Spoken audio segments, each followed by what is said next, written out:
और इस बीच एक और बड़ी खबर अपने दर्शकों को बता दें, और बड़ी खबर है कि आतिन के घर पर शाइस्ता रुकी थी। 15 तारीख को अतीक अशरफ का मर्डर हुआ था। अतीक के जनाजे में शामिल होना चाहती थी शाइस्ता, और ये बड़ी जानकारी कि 16 अप्रैल को शाइस्ता आतिन के घर पर रुकी थी। ये बड़ा खुलासा हुआ है। लगातार शाइस्ता परवीन को तलाशा जा रहा है और अब इनाम राशि भी बढ़ सकती है। लेकिन एक और बड़ा खुलासा शाइस्ता के बारे में कि 16 अप्रैल को आतिन के घर पर रुकी थी शाइस्ता परवीन। अतीक के जनाजे में शामिल होना था। 15 अप्रैल को हुआ था अतीक का मर्डर। लेकिन इस बीच ये बहुत बड़ा खुलासा और सवाल भी कि क्या शाइस्ता परवीन प्रयागराज में ही है।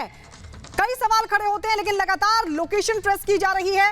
साबिर के बारे में ये जानकारी मिली थी कि प्रयागराज में हाल ही में उसको देखा गया था। साबिर जो कि शूटर माना जाता है शाइस्ता परवीन का, और इसीलिए शाइस्ता परवीन को भी माफिया घोषित कर दिया गया। एफआईआर में बाकायदा माफिया शब्द का इस्तेमाल शाइस्ता के लिए हुआ है। और अब ये बड़ा खुलासा कि शाइस्ता परवीन 15 अप्रैल को जब अतीक का मर्डर हुआ था तो 16 अप्रैल को आतिन के घर पर रुकी थी।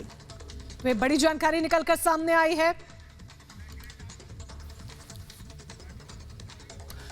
और देखिए, हम आपको बता रहे हैं इससे जुड़ी तमाम बातें। 16 अप्रैल को अतीन का घर शाइस्ता परवीन पहुंची थी। डॉन की माफिया बेगम की हर एक खबर हम आपको बता रहे हैं। शाइस्ता के साथ शूटर भी आया था, पूरी जानकारी मिल रही है। अतीक के जनाजे में शाइस्ता शामिल होने की कोशिश कर रही थी, लेकिन पुलिस को देखकर अपना प्लान शाइस्ता ने बदल दिया। अतीन ने शाइस्ता को पनाह दी थी। जी हां, अतीन का नाम अब इसमें सामने आ रहा है कि माफिया जो है, माफिया डॉन जो है, उसकी बेगम जो है शाइस्ता, उसको पनाह अतीन ने दी थी। 2 मई को एफआईआर दर्ज की गई थी। एफआईआर में शाइस्ता को माफिया भी लिखा गया, यानी अब माफिया करार दे दी गई है शाइस्ता परवीन। लेडी डॉन का जिक्र किया जा रहा था, लेकिन अब ये माफिया शब्द का इस्तेमाल भी किया जा रहा है। अगली बड़ी खबर क्या बताएंगे मेरी सहयोगी मोनिका। बिल्कुल अनूप, यहाँ पर बता रहे थे कि किस तरीके से शाइस्ता को माफिया घोषित कर दिया गया है, करार दे दिया गया है, और इसके साथ ही आतिन का भी जिक्र इसमें सामने आया। इस बीच एक और बड़ी खबर शाइस्ता से जुड़ी, आपको बता दें कि शाइस्ता पर इनाम अब बढ़ सकता है क्योंकि माफिया करार दे दिया गया है।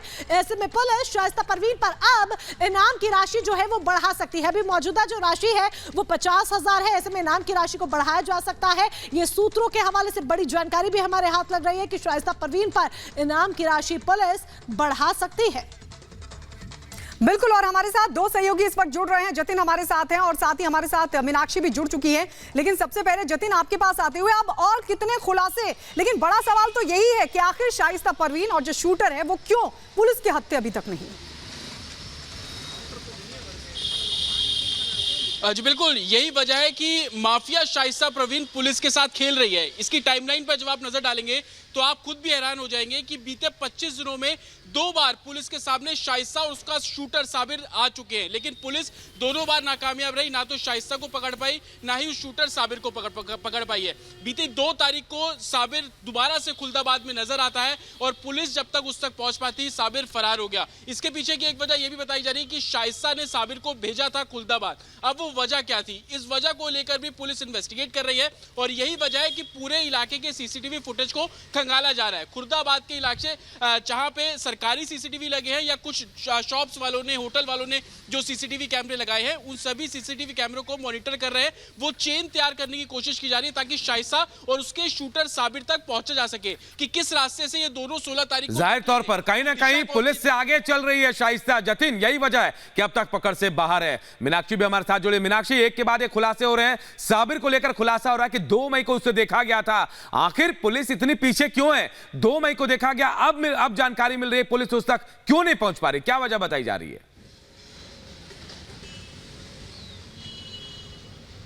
बिल्कुल, और ये सबसे अहम और बड़ा सवाल बना हुआ है। सिर्फ साबिर की बात नहीं है, इसके अलावा हम गुड्डू मुस्लिम की बात कर लें, शाइस्ता परवीन की बात कर लें, सब नदारत है। जब तक इनकी लास्ट लोकेशन मिलती है ये कहीं और शिफ्ट हो जाते हैं, कहीं और लोकेशन पर पहुंच जाते हैं। 2 मई की अगर बात करते हैं तो अब देखिए 2 मई का जिक्र जो किया जा रहा है पुलिस सूत्रों के अनुसार कि उसे खुलदाबाद में देखा गया था, और उसके बाद तमाम जो सीसीटीवी फुटेज है वो खंगाले जा रहे हैं। सरकारी दफ्तर में लगे हुए सीसीटीवी फुटेज हो या फिर प्राइवेट जो ऑफिस है उनमें लगे हुए सीसीटीवी फुटेज हो। साबिर हालांकि 16 तारीख को भी वहां पर पहुंचा हुआ था। 16 अप्रैल की वो दिन थी जिस दिन अतीक का, अशरफ का जो जनाजा था वो निकलना था। जनाजा जो है वो कसारी मसारी कब्रिस्तान में दफनाया जाना था, और इसी बीच साबिर वहां पर पहुंचता है और साबिर के साथ शाइस्ता परवीन भी मौजूद होती है, और 2 मई को फिर से साबिर को देखा जाता है। और यही वजह है कि प्रयागराज में इतनी सारी टीमें गठित की गई हैं और अलग अलग क्षेत्र में जो कि दबिश दे रही हैं, और लगातार कोशिश यही की जा रही है कि किसी तरीके से शाइस्ता परवीन को गिरफ्तार किया जाए, साबिर को गिरफ्तार किया जाए, क्योंकि अभी तक साबिर की जितनी भी लोकेशन मिली है वो यही कहती है कि वो प्रयागराज में ही मौजूद है, और इसी तरीके से शाइस्ता। बिल्कुल बिल्कुल मीनाक्षी, वापस लौटेंगे आप